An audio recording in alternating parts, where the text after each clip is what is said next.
Serial Kumkum Bhagya के आने वाले अपकमिंग ट्रैक में फाइनली स्मिता पहुंच चुकी है अपने बेटे शिवांश को बचाने के लिए, लेकिन एक बार फिर से स्नाइपर के चंगुल में फंस चुकी है प्रार्थना और शिवांश। और वहीं पे स्मिता भी पहुंच चुकी है, लेकिन जैसे ही स्मिता स्नाइपर के मुंह से सुनती है कि उसने कॉन्ट्रैक्ट लिया है और पैसों के लिए वो काम करता है और शिवांश को मारने के लिए उसने पैसे लिए, तो स्मिता कहती है कि मैं तुम्हें उससे डबल पैसे दूंगी, लेकिन तुम मेरे बेटे को छोड़ दो। लेकिन स्नाइपर तो अब अपना जो गेम खेलने आया है, मारने आया है, उसको कहीं ना कहीं तो वो निकालेगा।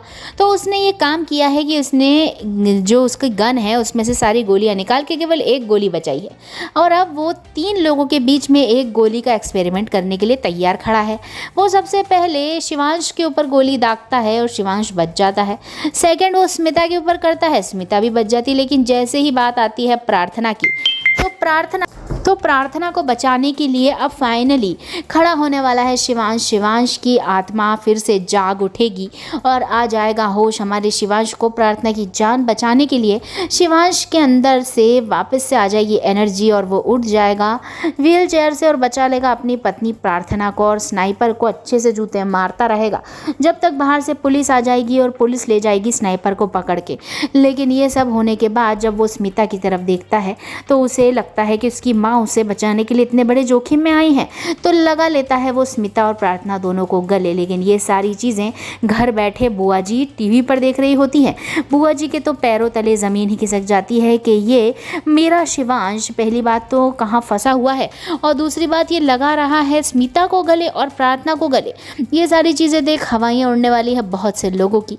लेकिन अब पिक्चर बहुत ही ज़्यादा कठिन होती हुई नज़र आ रही है पायल के लिए, क्योंकि अब पायल बुरी तरीके से फंसने वाली है, क्योंकि स्नाइपर बताने वाला है कि पायल ने उसे पैसे दिए थे शिवांश को मारने के लिए। लेकिन अब क्या होगा पायल का ये तो हमें पता ही है, क्योंकि वो अब जेल जाने वाली है।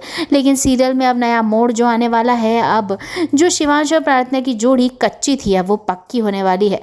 शिवांश प्रार्थना के लिए अब आवाज़ उठाने वाला है और अपने घर में उसे एक स्पेशल जगह देने वाला है। और जो सोनालिका डेरा जमा के बैठी हुई है शिवांश के बेडरूम में, वहाँ से सबसे पहले तो शिवांश निकालेगा सोनालिका को बेडरूम से बाहर और कहेगा कि मेरी पत्नी के हक में अब तुम नहीं आ सकती हो।